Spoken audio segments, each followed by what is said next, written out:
we all know, if we've experienced silent treatments from these narcissists or abusers, they always come back. So basically, we wasted our time even trying to find out what was wrong during a silent treatment because they come back acting like nothing was wrong.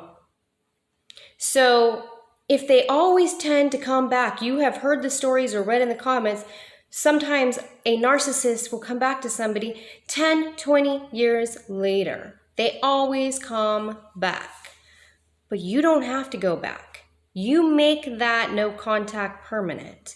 You make that breakup permanent. You make that silent treatment permanent.